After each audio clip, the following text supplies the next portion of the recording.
Welcome back to Old School Sports and our OOTP 23 playthrough of the Pittsburgh Pirates. We are at the start of the 2048 season. It will be our 11th season as general manager of these Pirates. Had a pretty good run with the team at this point.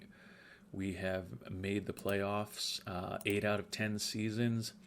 Made it to our first World Series last year when we had 100 wins, the first time we've reached that plateau. Did fall 4-2 to the Red Sox. Relatively quiet off-season.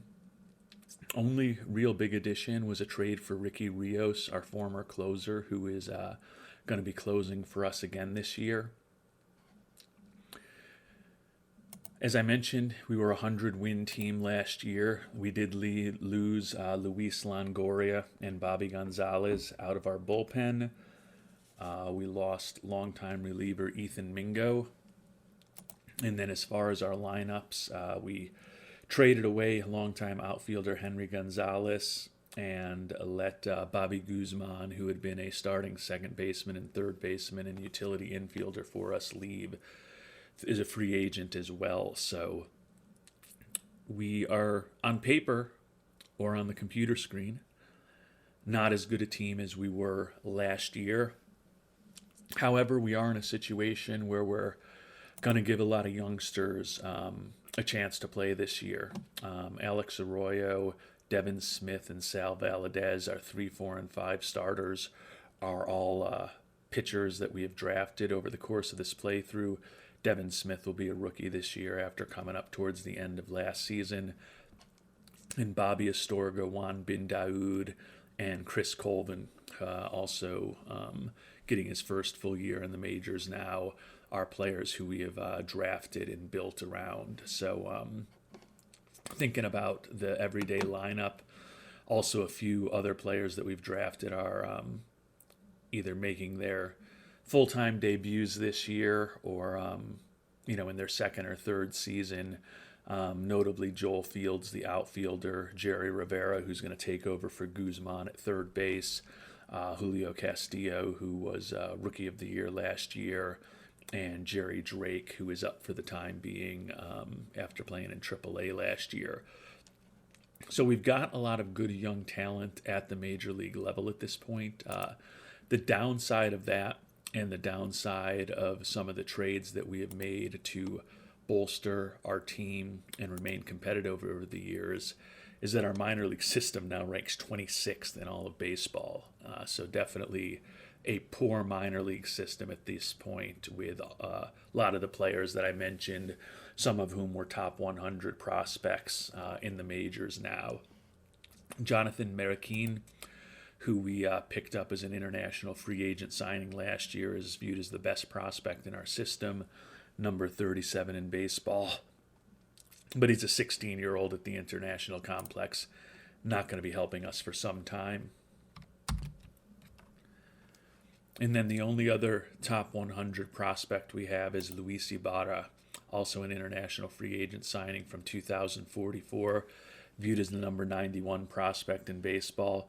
Hit just 245 in rookie ball last year, but we are going to move him up to single A at the age of 20 and see how he fares at that level this year. And then the only other ranked prospect we have is Alex Flores, first-round pick from a couple seasons ago. Has spent each of the last 2 years in rookie ball. Left-hander, starting out in rookie ball again this year. It says that he's not quite ready for A ball, but would think that probably we'll have him in A before the end of the season. Good personality, and still looks like he's got the potential to be a effective major league starter if we can completely develop him. And we did at the end of our last episode take a bit of a risk in DFAing and Jaden Godfrey, who is a 25-year-old, good personality, good contact hitter, never going to hit for a ton of power or walk a lot, but pretty versatile defensively. We wanted to get him a little more training down in the minors, and fortunately nobody picked him up. So we'll do a little more training with him at first base and maybe even a little bit at second base also, although he's not going to be ideal there. You can see we've trained him up at a number of positions through the course of his minor league career. View him as kind of a utility-ish player at this point, but glad that he made it down to AAA, and we could be seeing him when he's a little more versatile before the end of this season. And from a budgetary position, you can see we've made slow but steady progress with the Pirates over the playthrough, up to $180 million this year. Player payroll is 25th right now, as we are investing a lot in scouting and development, and we've also set aside a ton for the draft. We did get a supplemental first rounder from the loss of Luis Longoria, longtime starting pitcher, and also put a ton of money in the budget to hopefully allow us to maybe overpay for somebody in the second or third round who is a, maybe a second round talent that we can get in the third round who's looking for late first round kind of money. Got a little opportunity to hopefully arbitrage the situation there where the money we put in. That said, we still also have money to take on some players through trade as we figure out what our weaknesses with this team may be. And with the season starting today at home against the Cubs, time to take a look at those preseason predictions, run those, and see what we look like. We're definitely predicted to take a step back, 87 and 75, predicted to finish second in the division, just behind Milwaukee, just ahead of Chicago. That 87 wins looks like it would get us tied for the second and third wild card spot with the Phillies. So the prognosticators think we're going to be a playoff team, but just barely.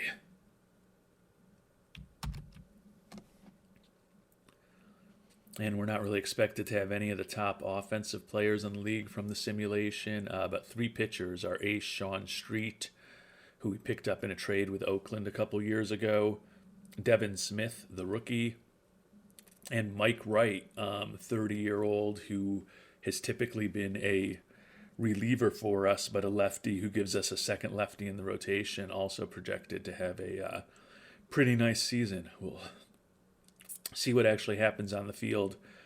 Our old buddy Luis Longoria, as well as our former rental Tony Machuca, both ended up with the Cubs. Machuca had been with St. Louis for a long time after we borrowed him, rented him for a couple of months. Longoria, our longtime ace, who's 30 years old now and fragile, but both of them are projected to have big seasons for the Cubs. Although, as I mentioned, we are still projected to beat those Cubs, but looks like the National League Central, with only 12 games between the top and the bottom, is expected to be one of the most competitive divisions in baseball.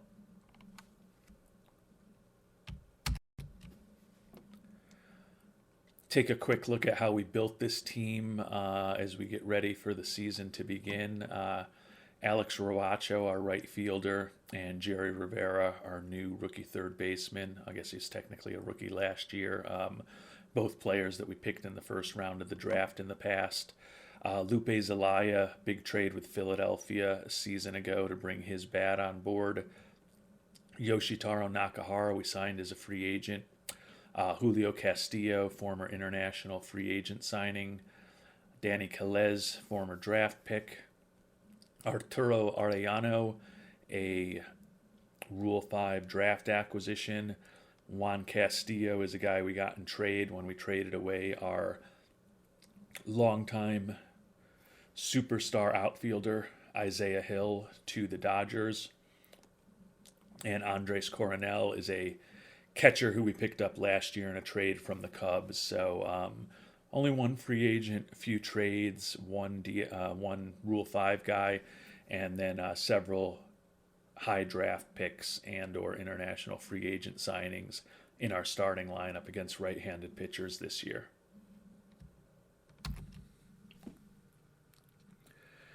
And with that, you've probably had enough of me talking about what we've done in the past, how we built this team, and what we're expecting for the upcoming season. certainly would view us as still having a playoffs or bust mandate. Let's get the season going and see how it goes.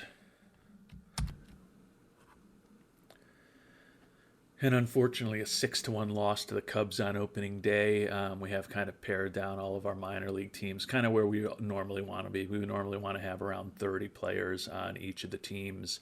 Obviously, don't have quite that much with either of the FCL teams, but each of them is going to be adding about 10 plus players in the upcoming draft, which will balance out those rosters pretty good. We've cleaned out the international complex, promoting fair amount of players to DSL teams, and then also just getting rid of some non-prospects with bad personalities that we ultimately didn't want around. We do have at this point Luis Linares, utility infielder, former starting shortstop for us, coming off of the IL. So with that, we're going to send Jerry Drake back down to AAA. Didn't play at all yesterday. Wasn't going to get a ton of playing time here, and bring Linares back up to probably be our top utility infielder and occasional defensive replacement at shortstop for us. Since he is at this point still probably better defensively than Juan Castillo, but Castillo definitely has a better bat at this point in his career. And longtime starter Bobby Gonzalez is finally signed with the Yankees. Let's see what he ended up making with them. Wow, he got $20 million. Must be just a one-year deal. Whew, the Yankees must have been desperate for a starter. He was only looking for about 10 throughout free agency, but looks like it was a wise decision by him to hold out as long as he did. The fans not pleased with us moving on from him, and we did take a pretty big 7-point hit to fan interest, but hopefully we'll still sell out a lot of games, or at least be pretty close to capacity with our $32 ticket price, which is significantly higher than what we averaged last season. And not a great start for the Pirates in the month of March. 1-4 record here. We lost 2 out of 3 at home to the Cubs, and now we've lost 2 in a row to the White Sox. So an inauspicious beginning to the season for the Pirates, but obviously it is very early.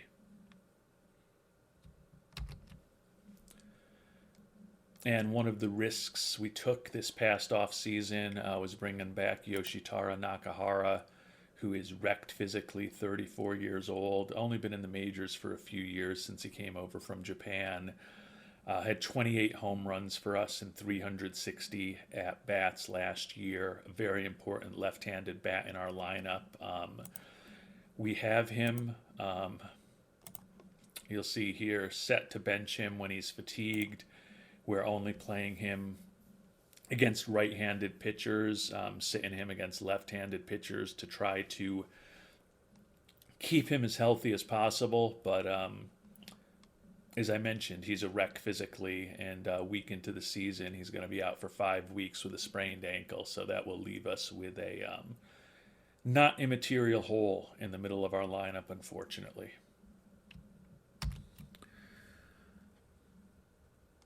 And to replace him, we're going to bring up a somewhat familiar name to those of you who have watched this series in the past. Alex Perkins, a guy who we signed several years ago, is a minor league free agent, or minor league free agent when he was young.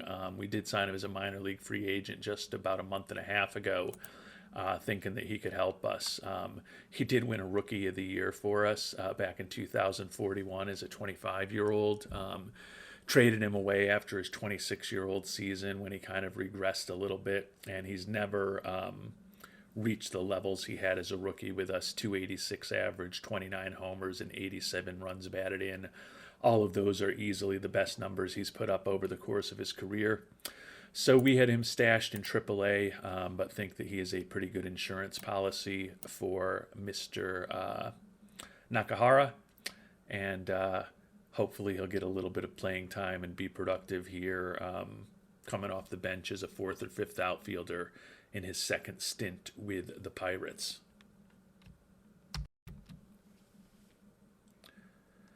And midway through April, it has been a brutal start to the season for the Pirates. 4-12 record.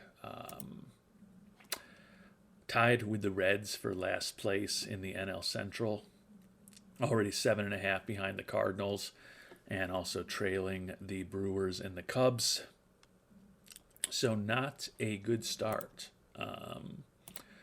Thought it would be a more challenging season for us, but didn't think it was going to be this challenging.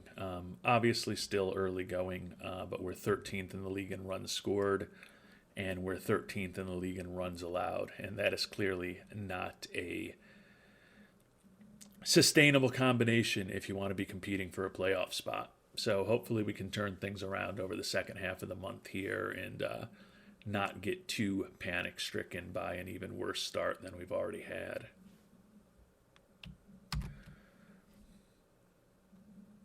And fortunately, we really turned things around over the second half of the month of April. You can see we stand at 16-16 now and just half a game behind the National League Central. We thought it was going to be a battle based on those predictions. I don't think we thought it was going to be anything like this. Literally, here at the start of May, the entire division is separated by one game in the standings. So half game out, we are right back in it. So the team played a lot better, as I mentioned, over the second half of the month. We were 3-8 when we checked in. So since then, we went 12-4 to really help turn the season around. Still not scoring a lot of runs, ranked 14th in runs scored. So that clearly may be an area that we need to work on. Have improved our pitching staff. We're 6th in the league in runs allowed. So made a little bit of progress there.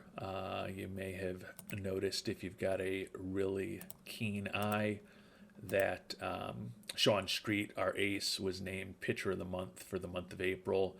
4-0 record with a 1.86 ERA and 6 starts for us. So he has done a really good job taking over as the ace of our staff for Longoria. Part of the reason we picked him up a few years ago was he was a really good young pitcher. He was a lefty, and we had a feeling that although we'd be able to pair him with Longoria for a couple years, eventually we were going to need someone to replace Longoria at the top of the staff. And Street certainly is capable of doing that and has done it effectively so far. Alex Arroyo and Devin Smith, the youngsters, not quite as impressive as Sean Street so far. And then Sal Valadez and Mike Wright at the back end of the rotation. Haven't been impressive, but still a relatively small sample size for each of them with just 6 starts.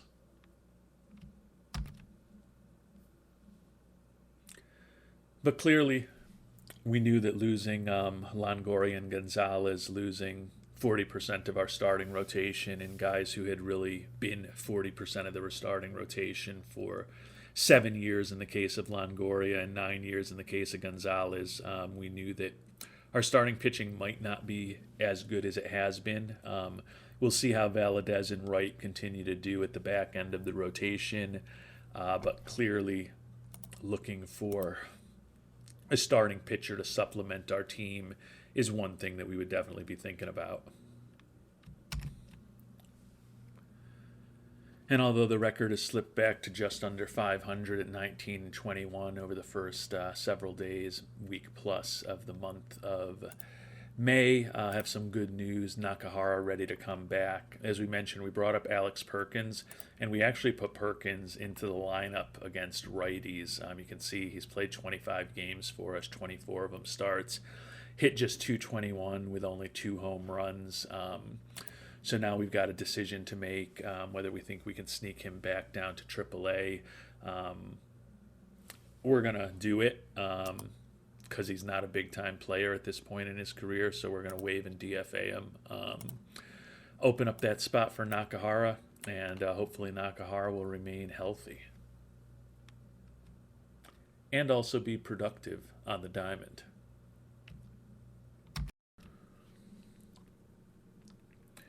And unfortunately, the month of May was pretty mediocre for these Pirates. So in the standings now, we're not in last. We're 28 and 34, but we're 9.5 behind the Reds now, who have really jumped out, especially recently with an 8-2 run and a 9-1 run by the Cardinals. Those two teams definitely pulling away from everyone else in the division, who's been 4-6 over their last 10 games. So starting to get a better idea of what our problems are, and it's our offense, 14th in the league in runs scored. We have dipped down to 11th in runs allowed right now, and our starters' ERA is up to 4.98. So there's just not a lot that's going well. We were bad in March, as we talked about. Good in April, especially the end of the month, but pretty bad in May with a 12-18 record. Taking a quick look at the pitching staff, Street has definitely gone in the wrong direction. And then Arroyo, Devin Smith, Sal Valadez, and Mike Wright all have mediocre to sickly earned run averages at this point. Maybe time for us to start perusing the trade market and seeing if there's something we can do to supplement our starting rotation. And it's still a little early here on June 1st, but no one incredibly inspiring available on the trade market as far as starting pitchers. Obviously, we can make an offer for anybody. We'll spend some time thinking about that, but there's nobody yet that is going to be an impact player that people are willing to give away. You can see that fan interest has deteriorated a bit this year. Attendance has been pretty spotty with the higher ticket prices, the deteriorating fan interest, and the very mediocre performance on the field. That said, revenue per game is still up a bit compared to a year ago at this point, even though we're putting close to 5,000 fewer people a night into the stands. So it's been a rough start. Thought the year would be more challenging, without a doubt. Didn't think it would be this challenging. Still think that this is a team that should be competing for a playoff spot. So we're going to keep plugging away in June before we get too panic-stricken. But clearly we are getting closer to the time when we're going to have to take some action to try to right the ship. And in perhaps the least surprising news of the day, Nakahara, day-to-day with another injury, has not gotten off to a good start. He's now played about as often as Alex Perkins did before we sent him down. 217, 5 homers, 16 ribbies, and 83 at-bats. So he's been a little more productive than Perkins, but certainly not as productive as we would have hoped. That strained oblique is going to have an impact on his hitting, his throwing, and his running for the next 1 to 2 weeks. Even though we've been playing him at DH, we're going to be conservative with him, given that he is wrecked physically, and we're going to put Nakahara right on to the IL again, and we will bring Mr. Perkins, who did make it through being waived and DFA'd, and is hitting 300 in the IL. We'll bring Perkins back up.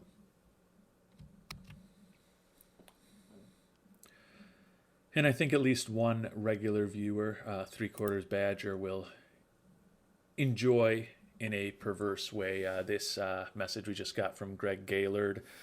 Feels like he could contribute a lot more as a closer. Gaylord is a player who's been a 2-time reliever of the year for us, 2-time All-Star, who we have kind of jerked around in terms of his ability to be the closer for us. Issue is, though, he's put up a 7.20 ERA this year in an admittedly small sample size of 15 innings pitched, but allowed 27 hits and walked 8. So he has been, by just about any metric imaginable, horrible this year. And as it turns out, our former closer and now current closer, Ricky Rios, has been pretty good with a 2.35 ERA.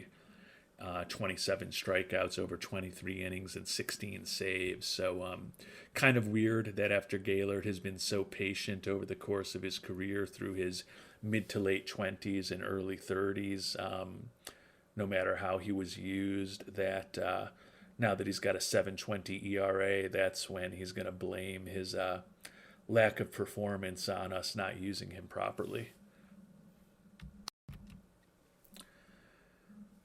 And we have some sad news for those of you who are longtime viewers of the series. But our penny pinching owner, Robert Nutting, has passed away. And his son, Robert Nutting Jr., is going to take over ownership. So will be interesting to see what personality Mr. Nutting Jr. has. But our long struggle with trying to get a proper and enhanced budget with Mr. Nutting has finally come to an end, and may he rest in peace. Robert Nutting Jr. Thanks us for our 11 years of service. Here's to another 11. Wants us to reach the playoffs, upgrade at first, improve defensive efficiency, sign Danny Robles, acquire a locally popular player, and reach the World Series in the next 3 seasons. So he has got a lot of expectations. Some of those were similar to those of his father. Let's take a look at his personality. And he is even worse than his father was. In addition to being a penny pincher, he is also a meddling owner. So he's going to be getting in our business on a lot of things. And he's also demanding in terms of his patience. And he just wants us to win. It's going to be interesting. It's definitely, I was expecting whenever we moved on from Mr. Nutting as our manager, or as our owner, that we would be in a better position as far as ownership. But it's actually worse. I hate those meddling and controlling owners who start changing your budgets on you and very demanding in terms of signing players and those kind of things. And he's also not going to have a ton of patience. So it could be an interesting relationship here in our 11th season in Pittsburgh. Record is 33-35 right now, 9.5 games back. So the season is not going well. And after 11 years of thinking we had a pretty bad ownership situation, it has actually gotten worse. And we've been playing a little bit better over the last couple games, back over 500, which is not a familiar position for us to be in. Still in 4th place, but 7 back, 8-2 record over our last 10. So hopefully that's a sign that things are turning in the right direction. We also are at the point where Mr. Nakahara is ready to come back. Alex Perkins still kind of has been replacement level kind of player. You can see his WAR 1/10 over replacement level, hitting .230 with 3 home runs and 113 at bats. So happy to get him hopefully back down to AAA. Nakahara come back into the starting lineup. Our young third baseman Jerry Rivera has been banged up a couple days with the intercostal strain. Has not been great. .220 batting average, just 2 home runs. Hoping for a little more from him offensively. Hasn't delivered yet. Did hit .348 and .301 in his 2 stints in AAA in 2046 and 2047. So he doesn't have a ton to prove at that level at this point, but obviously would hope that he gets that batting average up another 40 or 50 points from where he's been at thus far in his major league career.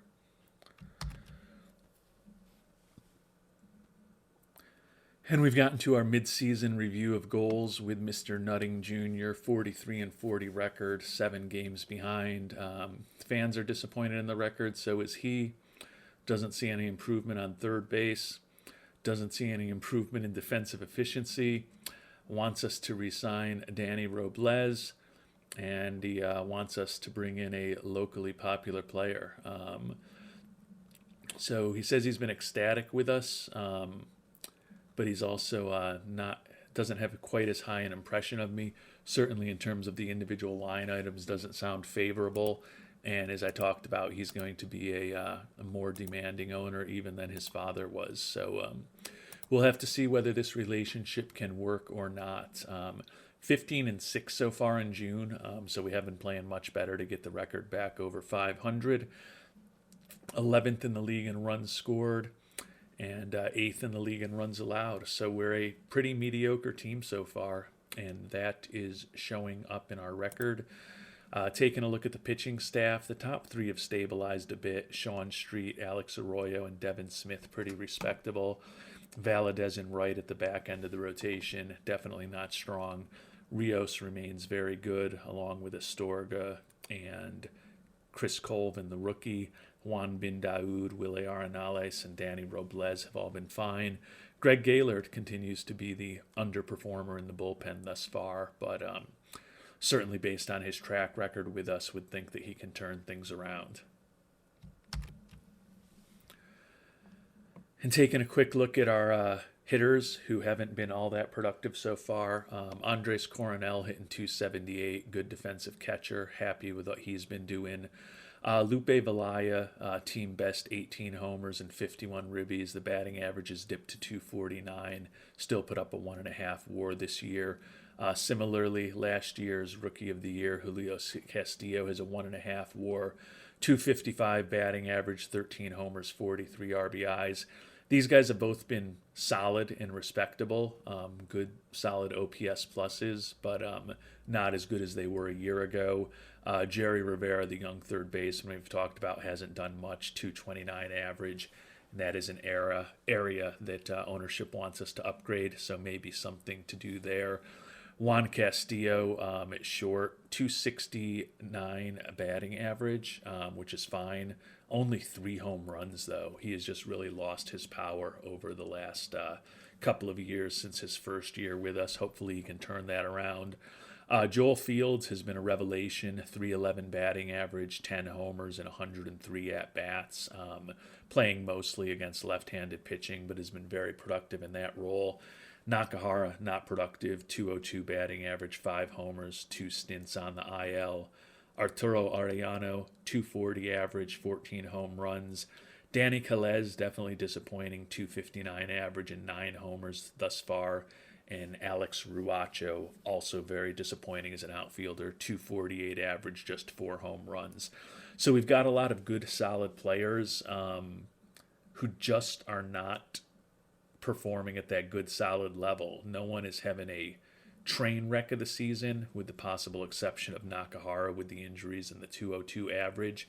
But we've got a lot of people that just aren't producing as well as they did a year ago, as well as they did historically, and as well as we expected them to do. And when you've got 5, 6, 7 guys in the lineup putting up that kind of season, you're going to struggle, which is where we've been. Still have times to get things fixed. We'll be spending a deep dive on the month of July in our next episode as we head up to the trade deadline, work on getting ready for the amateur draft, work on international free agency, and figure out what we need to do to right this ship, get the team performing better, and probably make some moves to placate our new and more demanding ownership. Be careful what you wish for. We've wanted to get rid of Robert Nutting for many years, and it turns out that his son is going to be even more difficult to work with. So it'll be interesting to see how this playthrough goes, and interesting to see how the rest of the season goes, and we will start getting those answers in our next episode. Until then, thanks so much for watching, and hope you have a great day.